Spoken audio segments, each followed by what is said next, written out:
네, 이 시간 다 같이 기도 드리심으로 수요 예배 드리시겠습니다.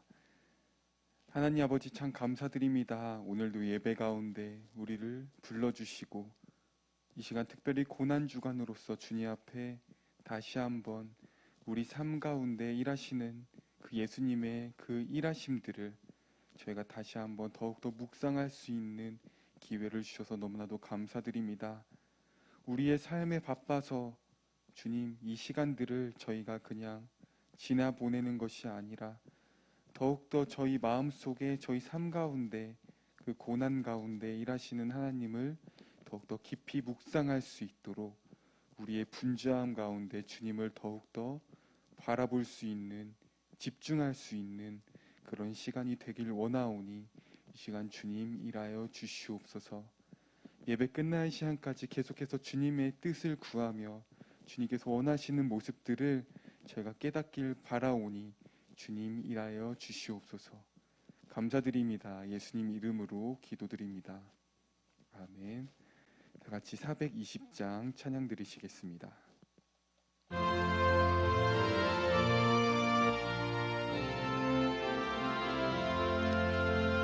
너 성결케 위해 늘 기도하며 너 주 안에 있어 늘 성경 보고 온 형제들 함께 늘 사귀면서 일하기 전마다 너 기도하라. 너 성결케 위해 내 머리 숙여 처음일이 계신 내 주께 빌라. 주 사귀어 살면 주 닮으리니 널 보는 이마다 주 생각하리. 너 성결케 위해 주 따라가고 일 다급하여도 당황치 말고 참 즐거울 때나 또 슬플 때나 너 주님만 믿고 늘 따라가라. 너 성결케 위해 늘 기도하며 내 소원을 주께 다 맡기어라. 너 성령을 받아 주 섬겨 살면 저 천국에 가서 더 잘 섬기리. 1절 너 성결케 위해 늘 기도하며 주 안에 있어 늘 성경 보고 온 형제들 함께 늘 사귀면서 일하기 전마다 너 기도하라. 너 성결케 위해 내 머리 숙여 처음일이 계신 내 주께 빌라. 주 사귀어 살면 주 닮으리니 널 보는 이마다 주 생각하리. 너 성결케 위해 주 따라가고 일 다급하여도 당황치 말고 참 즐거울 때나 또 슬플 때나 너 주님만 믿고 늘 따라가라. 너 성결케 위해 늘 기도하며 내 소원을 주께 다 맡기어라. 너 성령을 받아 주 섬겨 살면 저 천국에 가서 더 잘 섬기리. 아멘.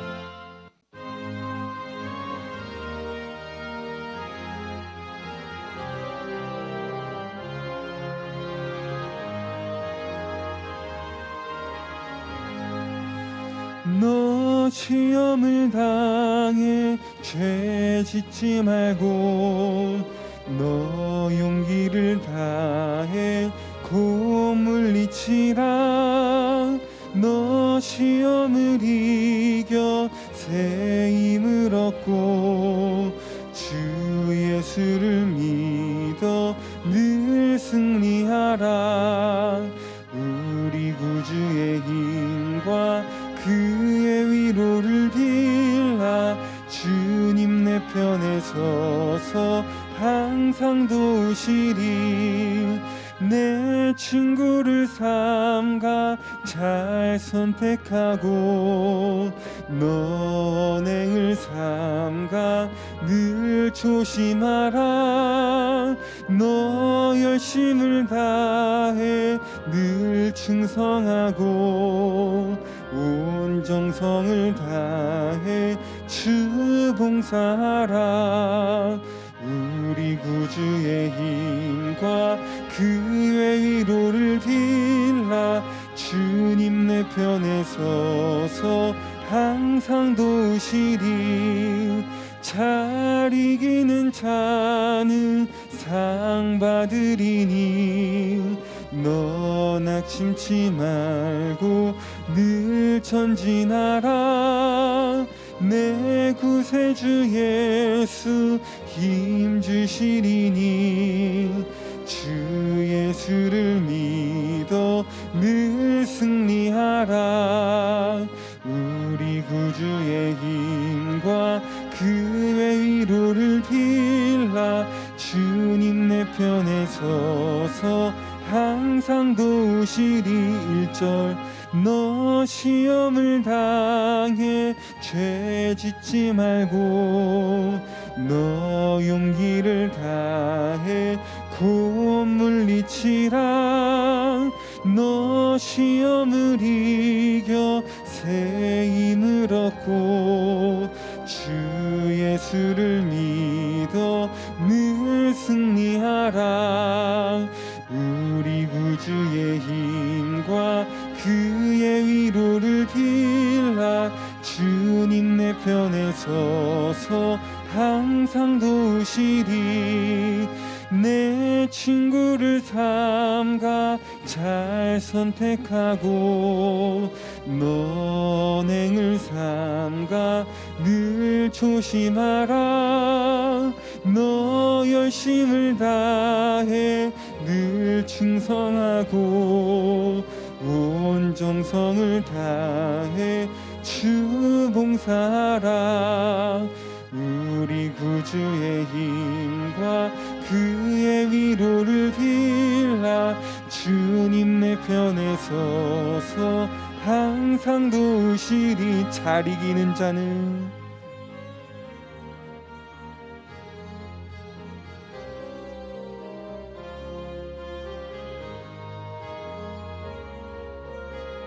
내 구세주 예수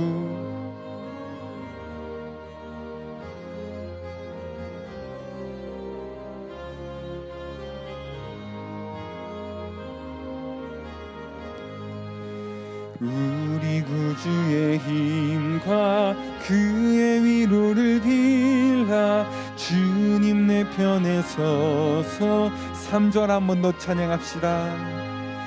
잘 이기는 자는 상 받으리니 너 낙심치 말고 늘 전진하라. 내 구세주 예수 힘 주시리니 주 예수를 믿어 늘 승리하라. 우리 구주의 힘과 그의 위로를 빌라. 주님 내 편에 서서 항상 도우시 우리 구주의 힘과 그의 위로를 빌라 주님 내 편에 서서 항상 도우시리. 아멘.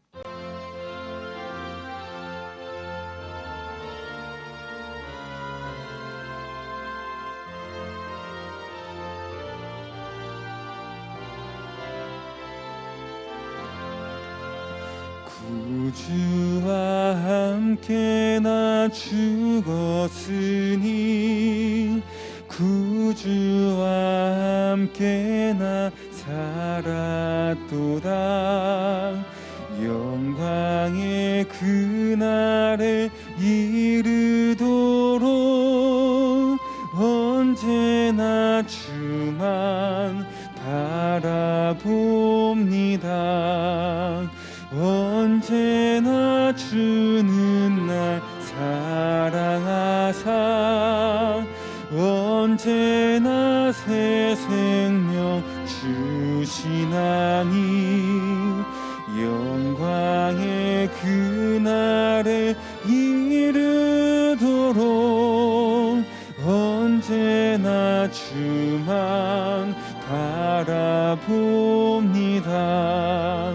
마음속에 시험을 받을 때와 무거운 근심이 있을 때 주께서 그때도 같이 하사 언제나 나를 도와주시네.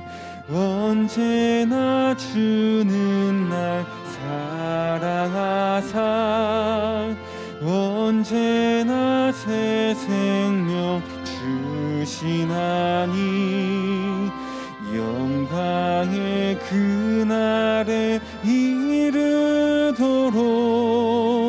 언제나 주만 바라봅니다.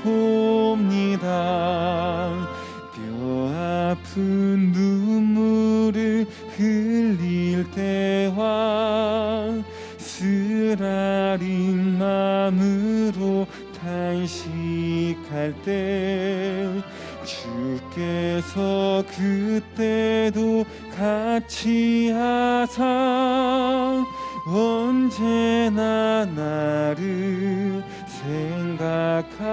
생각하시네. 언제나 주는 날 사랑하사 언제나 새 생명 주시나니 영광의 그날에 이르도록 언제나 주만 언제나 주는 날 언제나 주는 날 사랑하사 언제나 새 생명 주시나니 영광의 그날에 이르도록 언제나 주만 바라봅니다. 이 시간 오늘 예배를 위해서 다 같이 기도드리시겠습니다.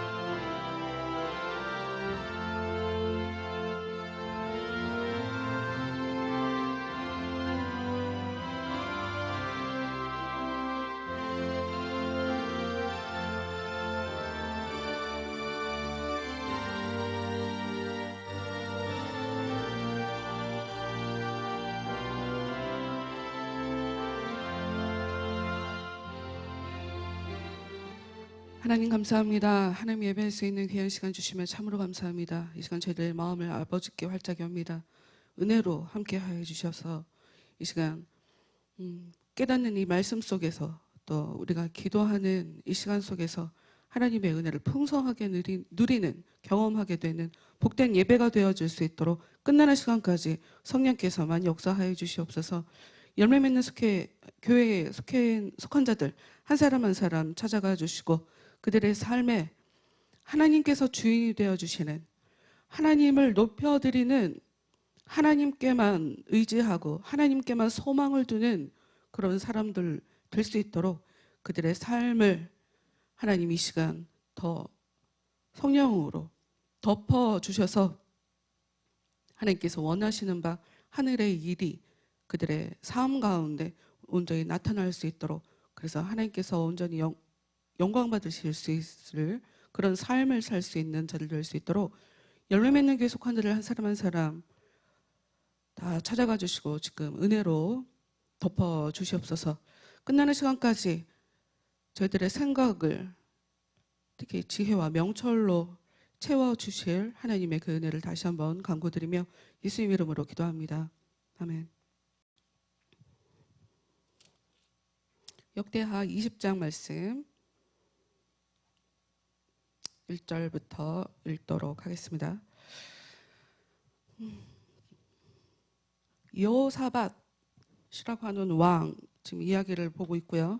여호사밧 이후로도 왕은 굉장히 많이 나오거든요. 그러나 거의 다 같은 맥락을 가지고 같은 눈을 가지고 성경이 얘기하고 있기 때문에 너무 멀리 사도행전부터 너무 멀리 와서 다음 주부터는 사도행전 말씀으로 다시 돌아가도록 하겠습니다. 여호사밧 왕. 이 여호사밧 얘기를 읽으면서 제 마음의 소원은 그 아버지 아사가 훨씬 더 드라마틱한 삶을 살았는데 그거를 보는 게 더 재미있을 텐데 하는 생각이 들지만 여러분 스스로 읽도록 하시고 역대하 20장 말씀을 읽으면서 제가 지난주에 여호사밧에 대해서 여러 가지로 얘기를 하면서 리더십이 없는 것 같다라고 말씀을 드렸어요. 근데 제가 말씀을 다시 들여다보며 아니다. 이건 리더십 문제가 아니다 하는 것을 깨달았어요. 저도 이제 자주 말씀드리는 것처럼 저는 그냥 저 혼자 개인주의, 저 혼자 신앙생활 하기도 급급하면서 이제껏 살아왔기 때문에 리더십이 뭐 중요한가? 항상 저는 이제 목회하기 전까지는 저에게 리더십이 있어서 이제 그분을 따라가면 되는 그런 시간, 그런 삶을 살았기 때문에 리더십에 대해서는 사실 기도를 많이 하지 않았거든요.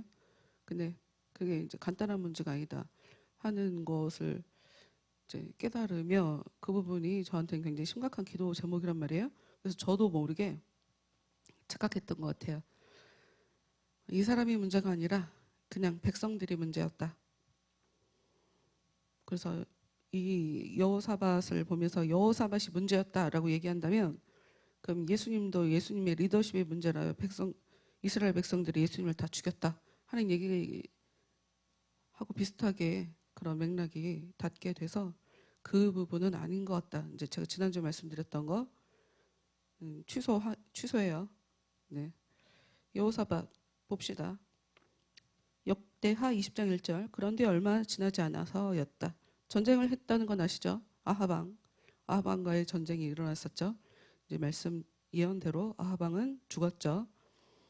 자기가 전쟁이 아니었는데 이 여호사밧 뒤에 숨어서 있다가 우연히 쏜 화살에 아하방이 죽는 장면. 그래서 자기 집으로 돌아갔는데 여호사밧에게 선지자가 왜 하나님을 미워하는 사람들과 그렇게 자꾸 친하게 지내냐 막 이러면서 혼내는 그런 일이 있었던 후를 얘기해요.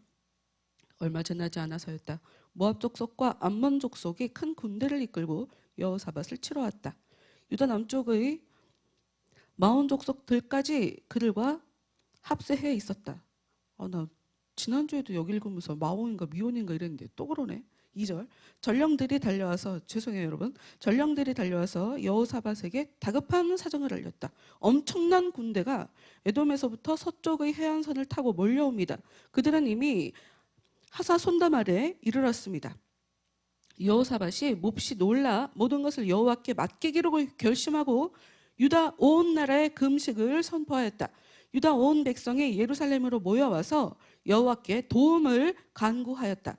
여호사밧이 새로 만든 성전 앞 광장에 모인 유다 백성과 예루살렘 주민 앞에 나아가 이렇게 기도하였다. 우리 조상의 하나님 여호와여, 주님은 하늘에 계시는 하나님이시요 세상의 모든 나라들을 다스리시는 분이십니다. 주님과 겨룰 수 있을 만큼 모든 권세와 힘을 가진 이는 아무도 없습니다. 일찍이 이 땅의 원주민들을 주님의 백성인 이스라엘 앞에서 쫓아내시고 주님을 사랑하는 아브라함의 후손인 우리들에게 이 땅을 영원히 주신 분도 바로 우리 하나님 여호와이십니다. 우리 조상들은 이곳에 정착하여 주님의 영광을 위하여 성전을 건축하고 이렇게 말하였습니다. 우리가 이 땅에 사는 동안 만일 전쟁이나 전염병이나 기근과 같이 무서운 재앙이 닥쳐오면 여기 성전으로 주께 찾아와서 이 환난 속에서 우리를 살려달라고 주께 호소할 것이다. 여기는 우리가 주께 호소할 수 있는 곳이다. 주님은 우리의 간구를 들으시고 우리를 도와주실 것이다. 여러분, 지금 우리가 역대하 20장을 읽는 이유, 여호사밧에 대한 이 기록을 읽는 이유, 목적이 있죠. 하나님의 나라가 무엇인가? 하나님의 나라가 무엇인가 하는 것 때문에 그런 목적을 가지고 지금 이 말씀을 보고 있어요. 여러분, 하나님의 나라가 뭐예요? 가끔가다 내가 못 가르쳐서 사람들이 대답을 못하는 거지. 이런 생각도 들어요. 여러분, 하나님의 나라는 하나님께서 지배하시는 나라예요. 하나님께서 지배하시는 나라. 그러면 그 하나님의 나라는 이 땅 가운데 이미 임한 그 하나님의 나라는, 다시 말씀드리지만 우리가 신앙생활에 실패하는 이유는 신앙생활 이 땅에서는 그냥 우리의 삶을 살다가 죽어서 천국에 가려고 한다. 이게 실패하는 거예요. 하나님의 나라, 그 천국, 하나님의 나라를 천국이라고 하는 거예요. 똑같은 말이에요. 천국은 이미 이 땅 가운데 왔다. 그 하나님의 나라는 이미 믿는 자들이 그 나라 안에 들어가서 살고 있죠. 그럼 그 사람들은 어떻게 하나? 어려운 일이 생길 때 하나님께 도와달라고 기도하는 거예요.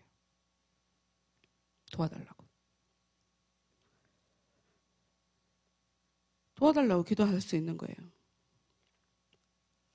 우리 안에 여러분, 성전에 대해서 구약에서 반복적으로 얘기하고 성전이 귀하고 가치가 있고 성전을 깨끗하게 해야 되고 종교개혁을 하는 여러 왕들이 나오는데 그때마다 성전을 깨끗하게 하는 일들을 하거든요. 그 모습은 예수님이 예루살렘 성에 들어가셔서 성전을 깨끗하게 하는, 그곳에 있는 장사치들을 쫓아내는, 환전상들, 장사치들을 쫓아내는 그 장면과 별반 다르지 않다. 똑같은 모습이죠. 성전을 깨끗하게 하는 거. 근데 성경에서 성전, 보이는 성전을 얘기를 하면서 그것을 종교개혁이라고 얘기를 하고 있는데, 예수님도 보이는 성전에 들어가서 성전을 깨끗하게 하는 그 일. 그럼 우리는 그럼 교회 와서 청소하면 그게 성전을 깨끗하게 하는 건가? 그거 아니죠. 거기서 정말 얘기하고 싶은 건 우리의 마음이 하나님께서, 예수님께서 우리 안에 찾아오시면 우리를 성전이라고 얘기한단 말이에요. 성전이라는 단어가 뭐가 어려워요? 하나님을 예배하는 곳이 성전이죠. 하나님을 예배하는 장소가 성전이죠. 하나님이 거하시는 곳, 그곳이 성전이죠. 근데 내 안에 하나님이 거하신다. 그러면 내가 성전인 거죠. 여러분, 제가 만들어낸 얘기가 아니라 성경이 얘기하는 거죠. 하나님이 거하시는 그 사람이 성전이다. 지금 이 사람들은 보이는 어려운 상황을 얘기하면서 심각한 상황에 성전에 모여서 하나님께 살려달라고 호소하고 그러는 것이 그러면 하나님이 우리의 간구를 들어주실 것이다 라고 얘기하잖아요. 똑같아요. 주님이 우리 안에 계시다면 우리는 어려운 일이 있으면 기도하면 되거든요. 근데 기도를 못해요? 기도를 못해요. 그래서 제가 지금 저도 모르게 이제 여호사밧 아버지 얘기를 하고 싶었는데 아마 굉장히 막 이 드라마틱한 여러 일들을 굉장히 많이 겪거든요. 근데 그 사람이 끝에 가서 진짜 끝이 안 좋다. 정말 안 좋아요. 굉장히 많이 하나님의 은혜를 경험했음에도 불구하고 하나님을 의지하지 않아요. 정말 아픈데도 하나님께 도와달라고 하지 않고 병원만 찾아다녀요. 성경이 그렇게 얘기하고 있어요. 믿음이 없이 좀 안타깝게 죽었죠. 믿음이 있으면 정말 어려운 일이 일어날 때 믿음이 있으면 하나님께 기도를 하죠. 심지어 믿음이 있으니 내가 기도하니까 하나님 도와주실 거야. 이런 믿음이 진짜 생기죠. 근데 우리가 믿음이 없어요. 그러면 이 사람은 하나님의 나라에 지금 들어가서 살고 있는 게 아닌 거예요. 성경이 그렇게 얘기를 하고 있는 거예요. 그래서 성전이 지금 무엇하는 곳인가? 성전의 기능, 그 목적이 무엇인가? 성전이 우리에게 어떤 의미가 있는가를 지금 이 얘기를 하죠. 환란 속에서, 그러니까 재앙이 닥쳐오면 환란 속에서 살려달라고 주께 호소할 수 있는 곳, 이것이 성전이죠. 이것이 바로 하나님의 나라죠. 이런 것이. 10절. 그런데 지금 암몬 족속과 모압 족속과 세일 산지의 백성이 우리를 치려고 몰려온 것을 보십시오.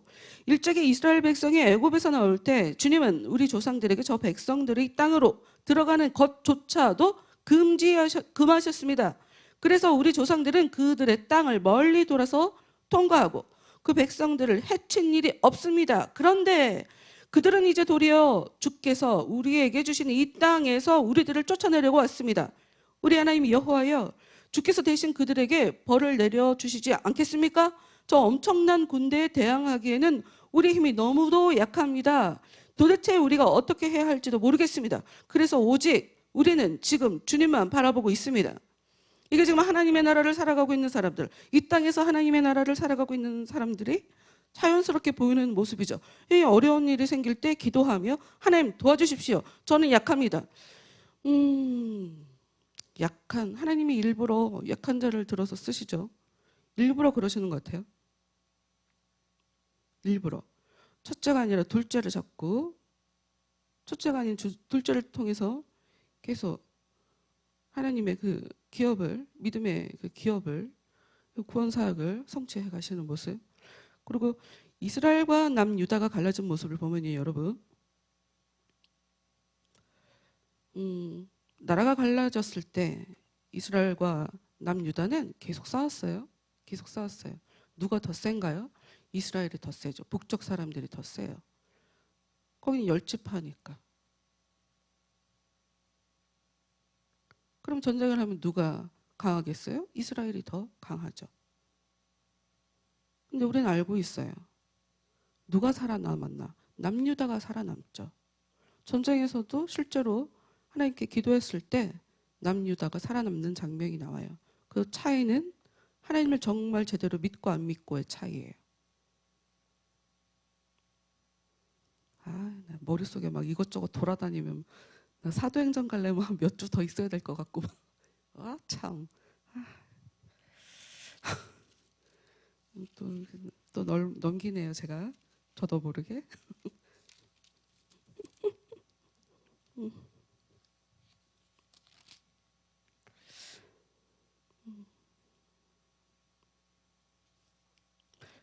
역대하 13장 잠깐 볼게요.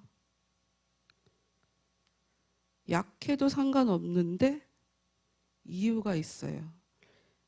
여러분, 제가 반복적으로 얘기하잖아요.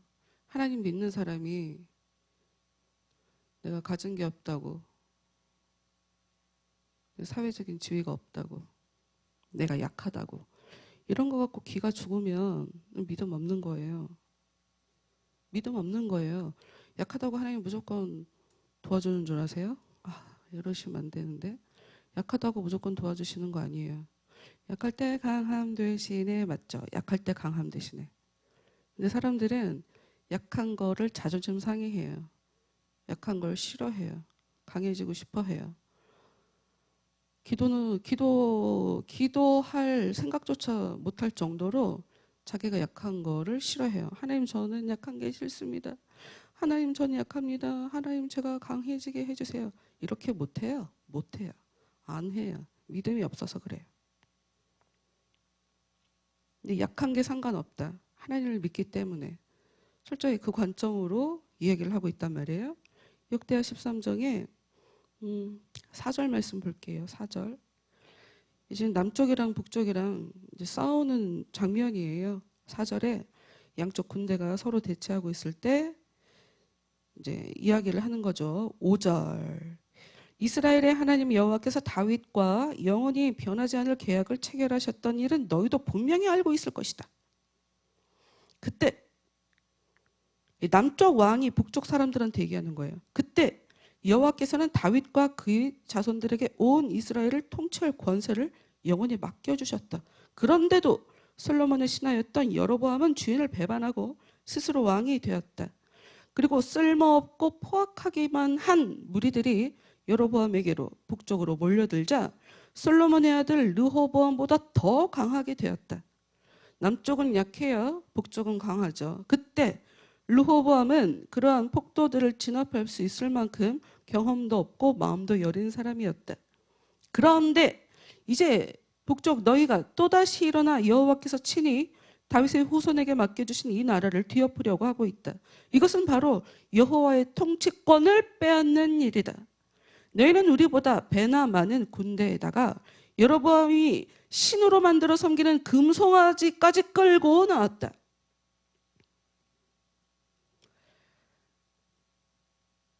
그러나 아론의 후손인, 본격적으로 얘기를 하죠. 그러나 아론의 후손인 여호와의 제사장들과 레위 사람들을 내쫓고 그 대신에 세상의 다른 민족들처럼 너희 마음대로 제사장들을 세운 자들이 너희가 아니냐? 누구든지 수송아지 한 마리와 수대양 7마리를 끌고 와서 제물로 바치면 그들을 모두 신도 아닌 온갖 우상의 제사장으로 삼아 놓은 자들이 너희가 아니냐? 그러나 우리는 변함없이 우리 하나님 여호와만 섬기고 있다. 우리는 여호와를 버리지 않았다.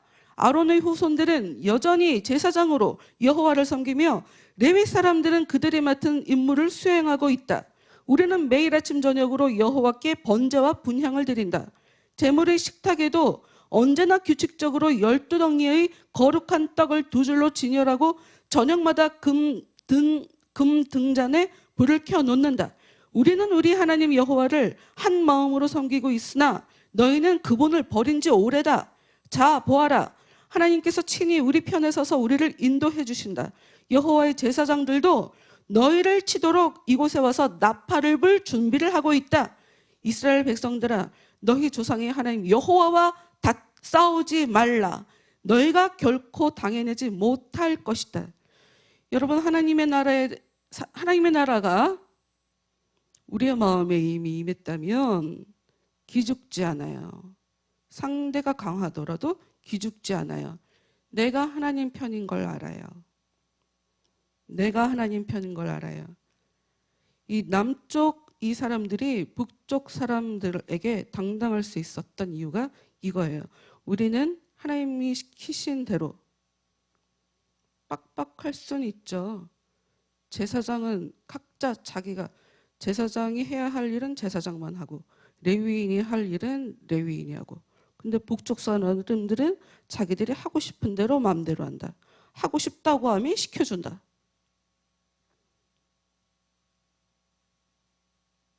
사사기에서도 이런 게 반복되었다는 걸 여러분이 아시니까. 하나님이 하라고 하는 대로 원칙을 지키며 살아왔다. 우리가 약해도 하나님은 우리 편이다. 너희들이 우리를 건든다면 너희들은 하나님과 싸우는 것이다. 그러니 너희는 절대로 못 이긴다. 여러분, 이게 안 되면 믿음이 없는 거예요. 이런 마음은 어떻게 생기냐? 하나님의 나라가 내 마음에 찾아오면 생기는 거예요. 내가 정말 하나님을 믿으면. 가장 중요한 단어가 여기에 여호와의 통치권이라는 단어가 있거든요. 하나님의 나라가 내 안에 오셔서 나를 다스려야 돼요. 하나님이 나를 통치하셔야 돼요. 내가 하나님께 이렇게 무릎 꿇고 겸손하게 이분을 높여드리며 하나님께서 원하시는 대로 살아야 돼요. 이게 바로 우리의 마음에 임한 하나님의 나라, 그리고 예수님도 바울도 그리고 예수님의 그 다른 제자들도 그런 하나님의 나라가 사람들의 마음에 임해야 된다는 것을 계속 반복적으로 가르쳐 주었다. 그것이 진짜 복음이죠. 그런데 13절 볼게요. 그러는 동안 상대 북쪽에다 대고 막 자신 있게 얘기를 하고 있는데 어떤 일이 벌어졌냐면 북쪽에서 유다군 군대에 뒤로 복병을 보내갖고 유다군을 앞뒤로 포위를 했어요. 앞뒤로 포위를 했어. 보기 좋게 막 자신 있게 막 뱉었는데 큰일 났네. 휩싸였죠. 근데 어떤 일이 벌어졌냐? 14절. 유다군은 적에게 포위된 것을 보자 일제히 여호와께 부르짖었다. 제사장들은 나팔을 불고 군인들은 모두 전쟁의 함성을 질렀다. 그 상황에 제사장도 제사장이 할 일을 하면 되고 군인도 군인이 할 일을 하면 되죠. 그러자 여호와께서 직접 여로보암과 이스라엘 모든 군대를 큰 혼란에 빠뜨려 패주시키셨다. 이리하여 이스라엘 군인들이 다투어 유다군을 피하여 도망치자 하나님은 그들을 유다인들의 손에 넘겨 주어 잡혀 죽게 하셨다. 17, 18 읽고 뒤로 넘어갈게요. 17절. 아비야가 군인들을 거느리고 나아가 패주하는 이스라엘 군대를 창으로 찌르고 칼로 쳐 죽이니 그 수가 50만 명에 이르렀다. 이렇게 이스라엘 군대가 지고 유다 군대가 승리하게 된 것은 유다 백성이 그들 조상의 하나님 여호와를 의지하였기 때문이었다. 여러분 약해도 상관없다. 의지하면 되니까요. 의지하면 이긴다. 의지하면 이긴다. 라는 것을 계속 반복적으로 얘기해줘요. 이게 하나님의 나라다. 하나님의 진정한 의미다. 하나님께 의지하고 하나님께 다스림 받는 이런 일이 이제 또 벌어질 거예요. 20장으로 돌아올게요. 20장으로 13절. 지금 이들은 앞에 그 선대 왕이 저희들 약합니다. 하나님 도와주세요 했던 거하고 똑같이 지금 이 여호사밧 왕도 하나님께 우리가 지금 하나님만 바라보고 있다 하면서 연약한 저희들을 도와주십시오. 우리는 어떻게 해야 될지 모릅니다. 하고 얘기해야죠. 13절. 유다 온 백성이 여자와 젖먹이들까지 모여 여호와 앞에 금식하며 간구하고 있었다. 이때 여호와의 영이 군중 속에 섞여 있던 레위 사람 야하시엘에게 임하였다. 그는 아삽 지파에 속한 스가랴의 아들로서 그 윗대는 브나야, 여이엘, 마따냐 순으로 이어져 올라갔다. 야하시엘이 여호와의 영에 사로잡혀서 이렇게 외쳤다. 유다 백성과 예루살렘 주민 여러분, 그리고 특별히 여호사밧 왕이시여 똑똑히 들으시오. 여호와께서 이렇게 말씀하십니다. 너희는 두려워 말라. 저 대군을 보고 겁을 먹지 말라. 이 전쟁은 너희가 싸우는 것이 아니라 내가 싸우는 것이다. 여러분 우리가 왜 걱정하지 않아도 돼요? 하나님이 대신 싸워주시니까. 제가 그래서 분명히 하나님의 원칙은, 하나님의 약속은 두려워하지 말라라고 하는데 난 두려움이 계속 임하니까 수시로 제 마음에 두려움이 오잖아요. 그럼 저는 어떻게 해요? 찬양해야죠. 기도해야죠. 아무것도 두려워 말라 계속 불러야죠. 하나님의 약속이니까. 하나님이 나를 안 도와주는 게 아니라 내가 지금 못 믿고 있어서 하나님의 평안이 좀 내 안에 못 오는 거니까. 내가 하나님을 봐야 되는데 내가 환경만 보고 있어서 내가 지금 두려워하고 있는 것이니 내가 환경을 안 보고 내 주님이 해주시는 이 약속을 계속 믿느라고 찬양하는 거죠. 기도하는 거죠. 그럼 말씀을 계속 보는 거죠. 16절. 너희는 내일 골짜기로 내려가 정면으로 그들을 향하여 출전하라. 그들은 시스 고개를 타고 올라오리니 너희가 골짜기에서 빠져나가 예루살렘 광야 죄송해요. 여루엘 광야가 내가 마음이 급한가 봐. 막 빨랑빨랑 막 있네. 여루엘 광야가 시작되는 곳에 이르면 그들과 마주칠 것이다. 그러나 너희가 직접 싸울 필요는 없다. 여러분 제가 이제껏 살아보니까 저는 저 싸운 적이 어떡하지? 주일날도 잠깐 얘기한 적이 있어갖고 나 진짜 한 번 있어요. 한 번 있어요. 여러분 저는요 글쎄 제가 이제 그 얘기 몇 번 했잖아요. 우리 엄마가 저 굉장히 쉽게 말해서 쉽게 말하려고 하는데 단어가 참 쉽게 입에 붙지 않는 단어네. 이게 학대라는 단어를 안 쓰고 싶지만 또 틀린 말이 아니어서 그러니까 엄마는 그런 줄 몰랐겠죠. 근데 저한테 하여튼 저는 자라면서 좋았던 기억이 한 번도 없어요. 웃었던 기억도 별로 없고 표정 자체가 없었어요. 어렸을 때.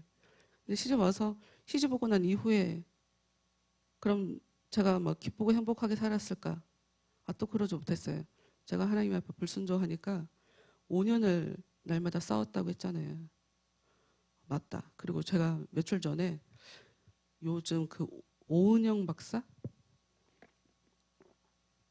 반쪽이가 아니라 금쪽이. 진짜. 왜 자꾸 반쪽이라고 하지?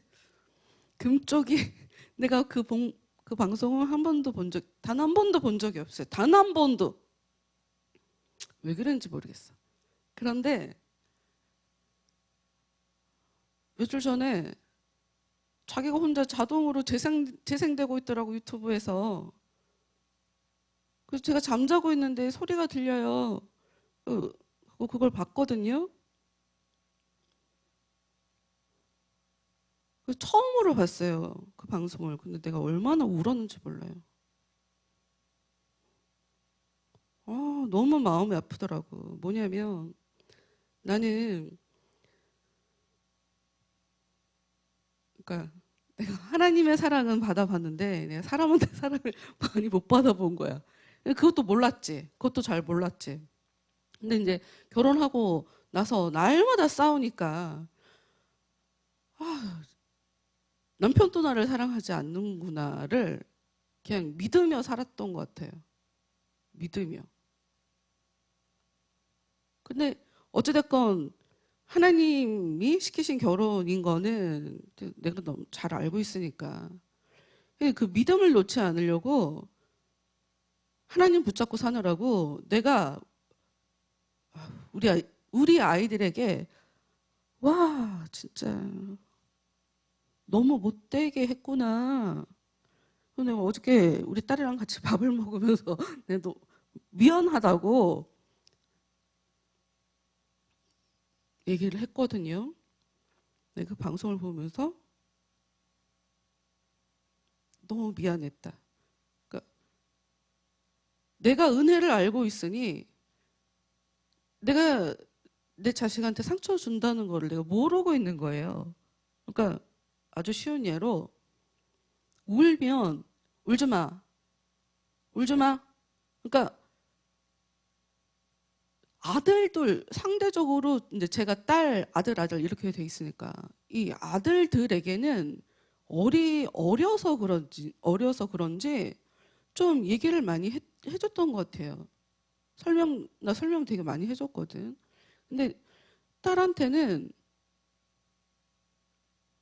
너는 언니고 내가 너까지 신경을 못 쓰고 이렇게 저도 모르게 암묵적으로 넌 이래야만 해. 이게 강요인 거를 모른 채 굉장히 강요를 많이 했다. 하는 걸 그 유튜브 방송을 보는데 제가 그게 확 제 마음에 확 깨달아지더라고요. 울지 마. 무조건 울지 말으래.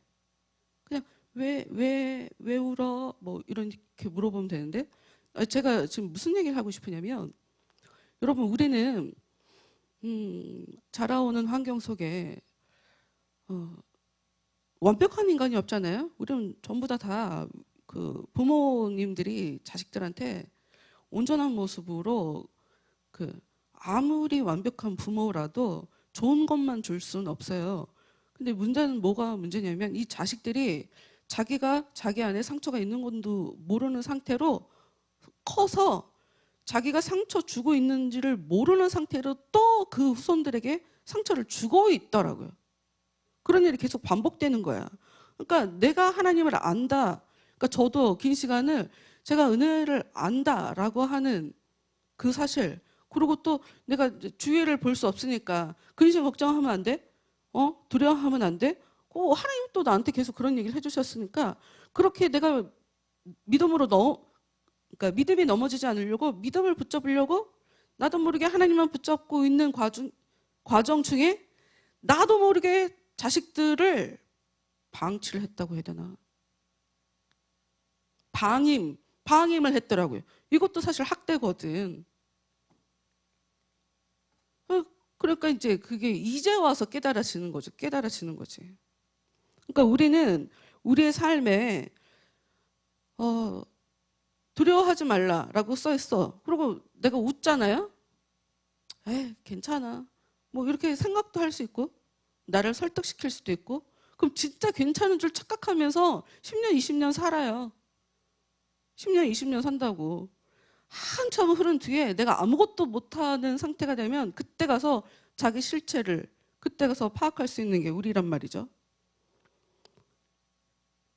여러분 제가 아무리 하나님이 나 대신에 이 얘기하려고 그랬구나. 저는 싸우지 않았어요. 싸우지 않았는데 그럼 제가 잘했나? 또 그건 아니었더라고요. 싸우지만 않았어. 싸우지는 않았지만 뒤로 소극적으로 복수를 다 해준 것 같아요. 소극적으로 복수해주며 살았던 것 같아. 저도 모르게.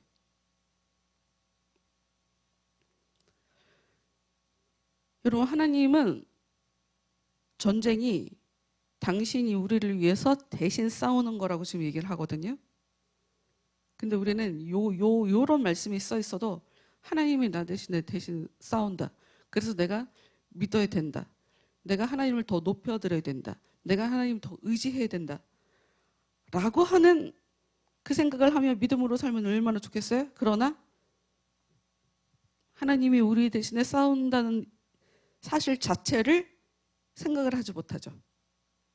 우리 안에 하나님의 나라가 희미해서. 그렇죠.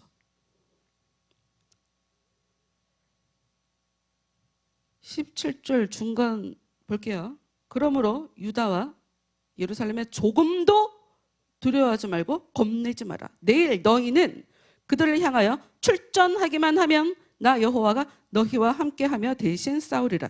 여기서 저는 이 17절에서 재미있는 단어는 출전하기만 이란 단어인 것 같아요. 왜냐하면 이 현대를 살아가는 기독교인들의 믿음이 있다는 이유로 도망가요. 다들 도망가요. 성경을 보면 가나안 땅 정복할 때 하나님께서 대신 정복해 주신다 하고 써 있거든요. 내가 왕벌을 보내갖고 너네 대신에 다 쫓아내 줄 거야 이렇게 얘기를 했어요. 그런데 뒷부분에 가면 사람들이 믿음이 없어갖고 땅을 다 정복하지 못했대요. 대체 무슨 말이야? 하나님의 약속이 그럼 취소가 된 건가? 그렇지 않죠. 하나님이 일을 하시긴 일을 하시지만 하나님이 일을 하시려면 사람들이 믿음을 보여야 돼요. 근데 사람들은 환경이 바뀌어서 자기 눈에 뭔가 정말 내가 마음을 바꿀 수 있을 만한 이렇게 뚜렷한 증거가 나타나기 전까지는 마음을 안 바꿔요. 하나님도 안 믿어. 하나님도 안 믿어요. 믿음이 없어서 그렇죠. 출전은 해야 된다는 거죠. 도망가면 안 되지. 출전을 해야 된다는 거죠. 그러면 하나님이 너희들과 함께하며 대신 싸우리라. 18절. 여호사밧이 땅에 엎드려 여호와께 경배하자. 온 백성도 엎드려 여호와께 경배하였다.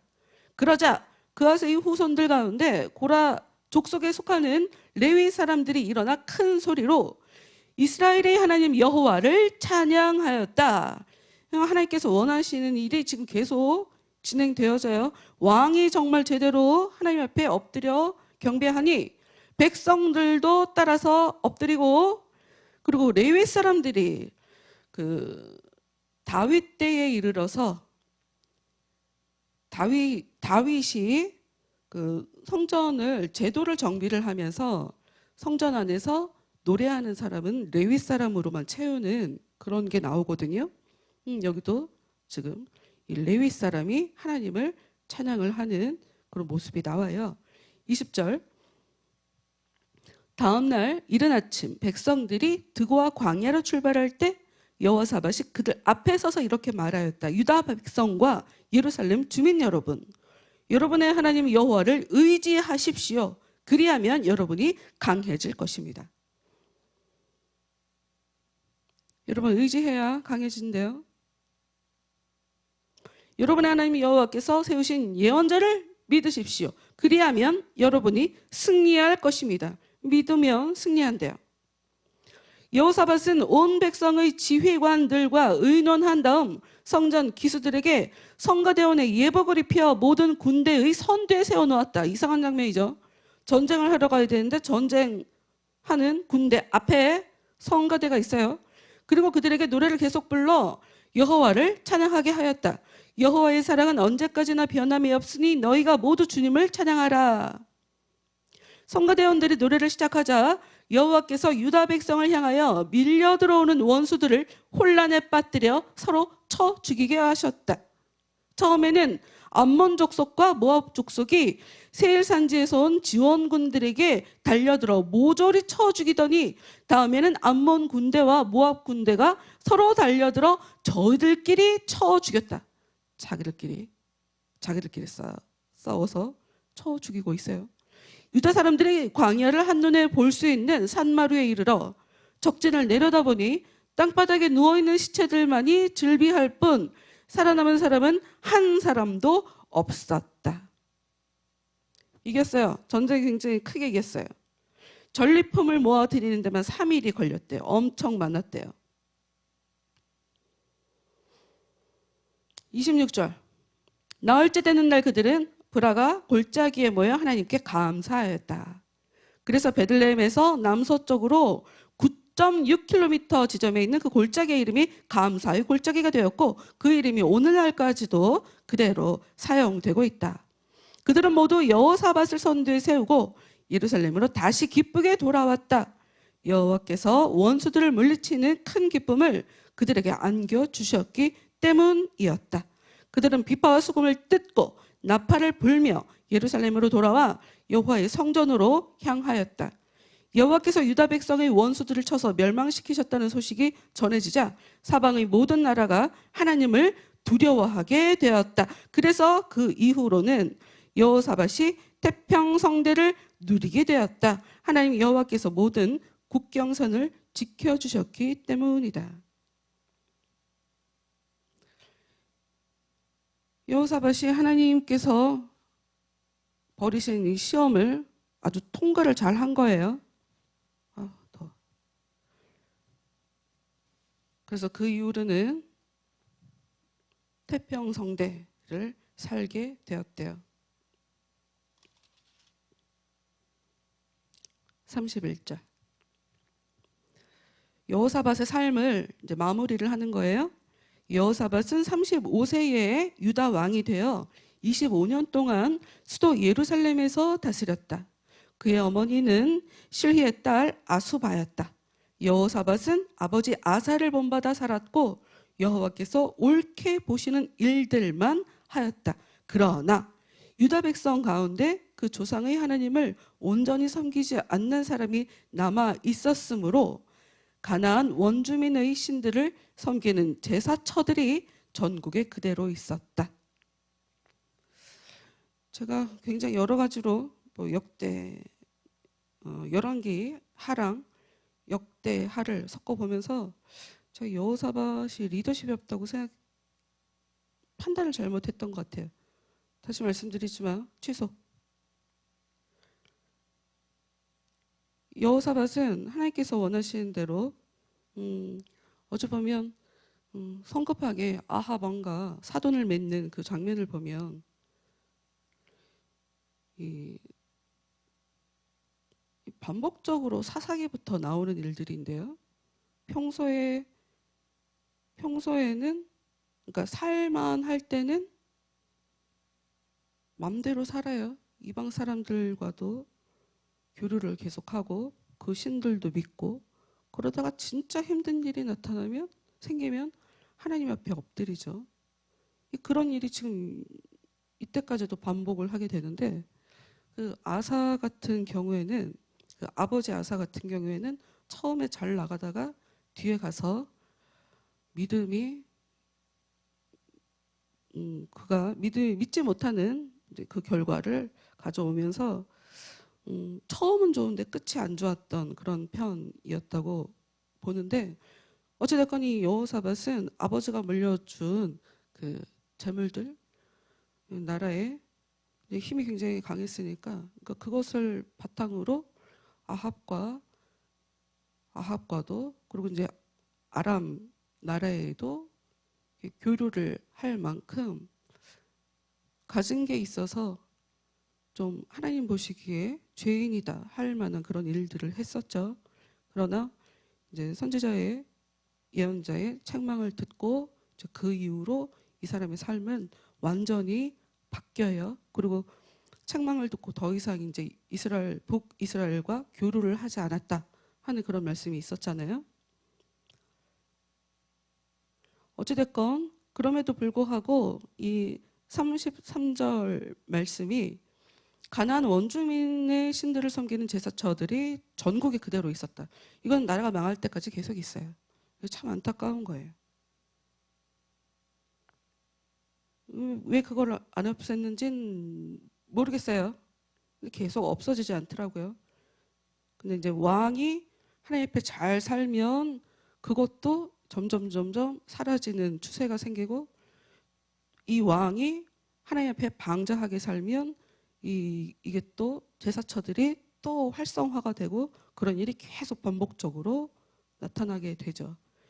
35절부터 37절 말씀 보고 이제 기도하도록 하겠습니다. 35절부터 37절. 그 열왕기하를 읽으면서 왜 배가 침몰당했는지 그거 보려고 시작했는데 굉장히 먼 길을 돌아온 듯한 느낌이네요. 35절 말씀. 한 번은 유다 왕 여호사밧이 온갖 악한 일들만 골라서 하는 이스라엘 왕 아하시아와 사업을 같이 하였다. 아하시아가 북이스라엘의 그러니까 쉽게 말해서 사돈 총각 사돈이라고 총각이라고 웃기네. 왕인데 사돈이죠.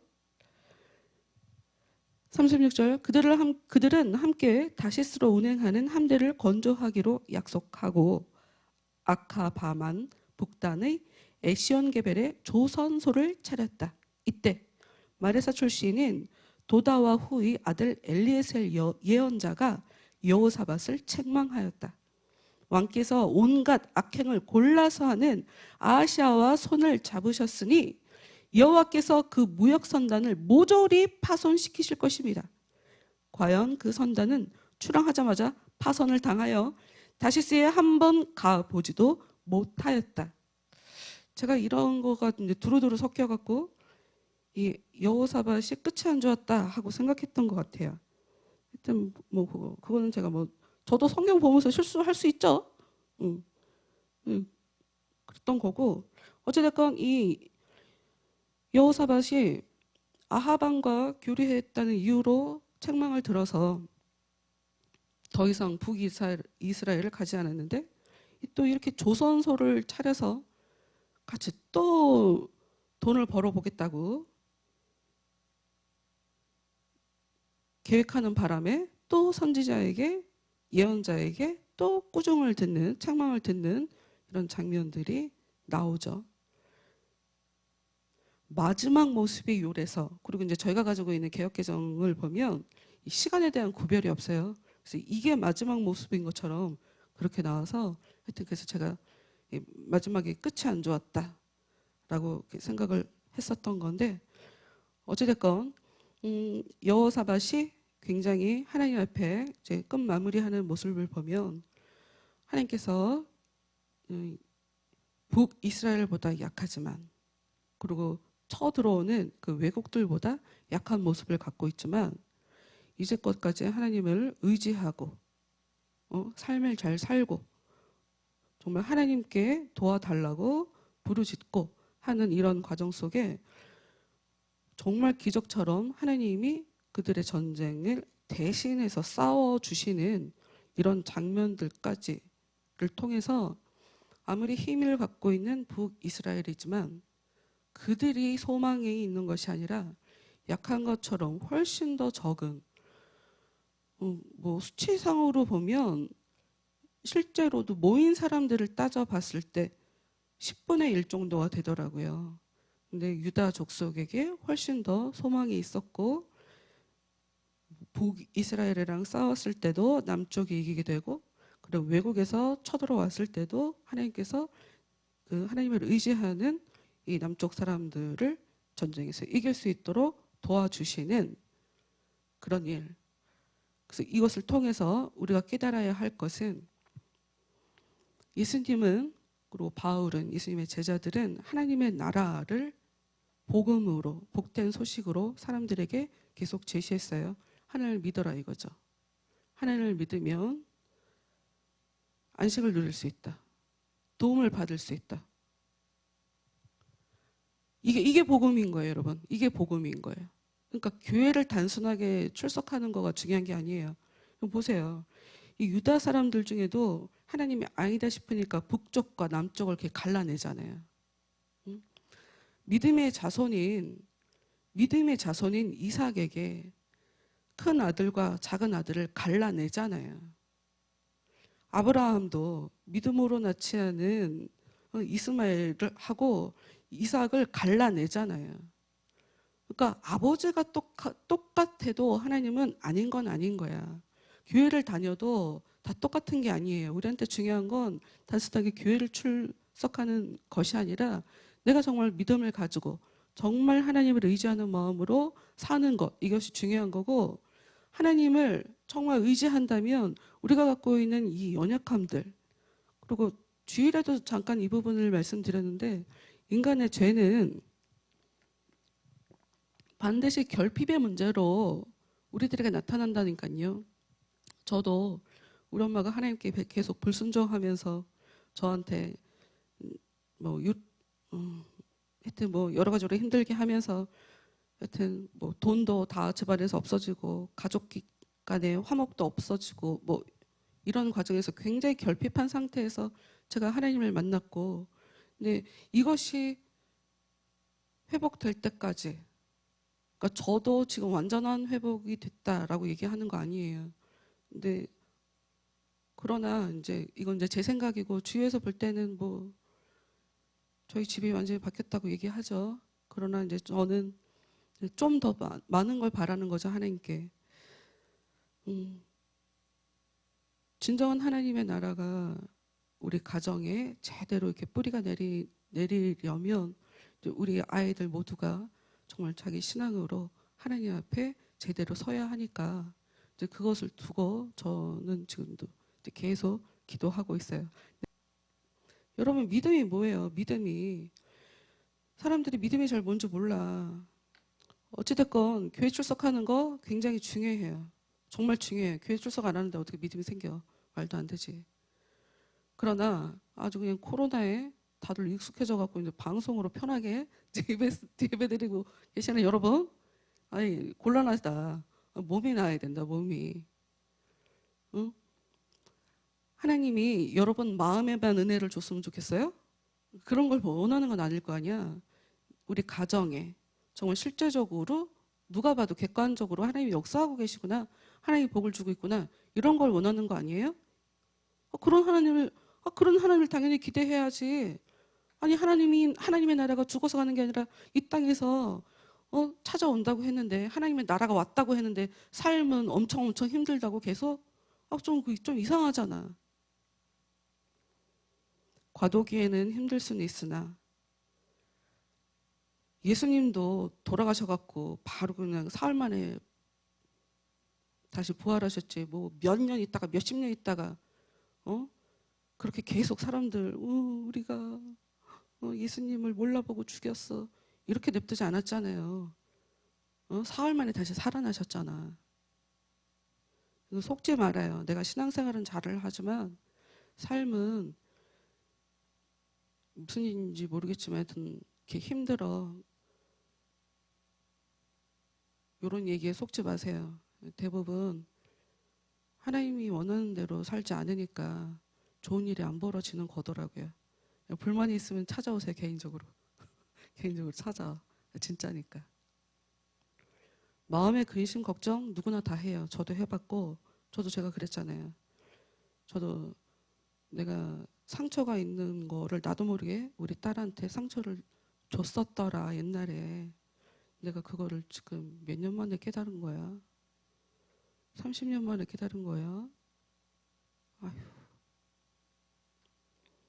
그 사람이 현재 내가 어떤 믿음을 갖고 있는지, 어떤 마음을 가지고 있는지, 하나님이 나를 어떻게 평가하시는지 뭐 등등 이런 걸 정확하게 알면서 살아가는 그런 존재가 아니에요. 어찌됐건 하나님의 나라는 이 땅 가운데 오시는 거고, 그 하나님의 나라가 우리들 마음 가운데 찾아오는데, 그 하나님의 나라가 우리 마음 가운데 찾아오면 안식, 평안한 마음이 와요. 이게 1차적으로 중요해요. 이게 없으면 좀 더 달려가셔야 돼요. 좀 더 달려가셔야 돼요. 평안한 마음 주세요. 기도해야 되고, 그리고 가장 큰 중요한 거, 하나님의 나라가 우리 내면에 들어올 때 그럼 항상 기쁘고 행복하고 즐겁기만 할까? 그렇지 않아요. 마귀가 또 공격해요. 절대로 기쁘고 행복하게 살지 못하게. 예수님도 공격하는 게 마귀인데 우리가 뭐 이렇게 대단한 존재라고 우리를 공격을 안 하겠어요? 말이 안 되지. 그러니 은혜를 채우는 것도 되게 중요하고 은혜를 지키는 것, 이거 되게 중요해요. 그러나 아주 중요한, 많은 사람들이 나는 예수님은 내 편이니까 남들한테 함부로 해도 된다고 생각하고 아주 독한 말도 쉽게 하고 못된 말도 쉽게 하고 이러면서 살거든요. 너무 화가 나 진짜. 직접적으로 싸우지 마시라. 상대방을 내가 예의 있게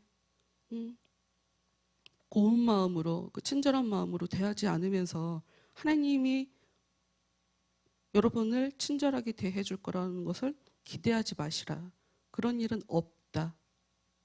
우리가 우리에게 죄 지은 자를 사하여 준 것 같이 우리의 죄를 사하여 주옵시고, 우리가 다른 사람들에게 어떤 눈을 바라보고 사느냐, 그 눈이 바로 하나님이 나를 바라보는 눈이 될 거예요. 그러니 우리는 이거를 이제 역으로 가면 돼. 어떻게 하면 되냐?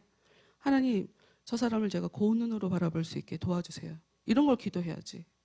의지해요, 계속. 저 대신 싸워달라고. 독한 말 하지 말고 그냥 잘 지낼 수 있게 해달라고, 도와달라고 기도해요. 기도. 하나님이 찾아오셔서 다스리시는 것, 이게 바로 하나님의 나라의 특징이다. 구약 성경에도 다 그런 이야기들로 써져 있는 거고, 이제 우리는 이제 여기까지만 하고 이제 사도행전으로 다음 주부터는 다시 돌아가서 이제 신약의 말씀을 볼 거예요. 하나님은 변하지 않았어요. 하나님 변하지 않았어요. 예수님도 성령님도 구약의 시대에 역사하셨어요. 그분은 변한 게 없어요. 그분들은 항상 우리 마음을 들여다보세요. 우리가 의지하면 우리에게 도움을 주시고 우리가 의지한 만큼 우리를 지켜주세요. 다 같이 하나님의 그 나라를 제 마음에 이 시간 주옵소서. 죽어서 가는 하나님의 나라가 아니라 이 땅에서 내가 누리는 그런 하나님의 나라. 내 마음만 정복하는 그런 하나님이 아니라 내 삶을, 내 환경 가운데 역사하는 이 악한 것들도 정복하시는 그 하나님의 나라를 내가 내 삶 속에 정말 보기 원합니다. 하나님 저에게 믿음을 더하여 주시고 믿음으로 살 수 있도록 하나님 저를 붙잡아 주옵소서. 두려워하지 않고 저 대신 싸워주시는 그 하나님을 볼 수 있도록 주여 제 눈을 열어주옵소서. 다 같이 기도하도록 하겠습니다.